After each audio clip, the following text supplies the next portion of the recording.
Nagkakagulo ngayon yung mga DDS. May nagbubuking ng mga pinagkakaperahan sa dihig. May mga hindi daw pinahintulutan pero gagawa daw ng pelikula. Kine-question kung saan galing yung pondo. Meron ding nagbubulgar sa mga naging babae ni Digong. So pinag-aaway-away nila yung mga kasama nila at binubulgar nila yung mga kahayupan nila.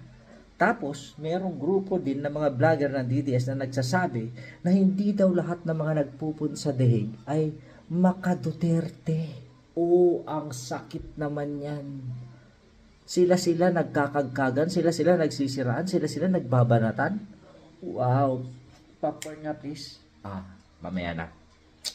Ire-reserva ko tong sigla ko at lakas ko para sa paghina nila. Oh, kawawang Digong. Buhay pa, pinag-aawayan na. Hati na, hinahati pa. Yan ang kalakaran ng mga DDS. Kaya thank you sa mga nasa live stream ko palagi. Yung mga nagbibigay ng stars from Facebook. And of course, sa mga nagpapamember at nagbibigay din ng kanilang pakulay, supers, stickers, chatters sa YouTube. Kaya maraming salamat sa hindi pa nakasubscribe. Subscribe na. Babush!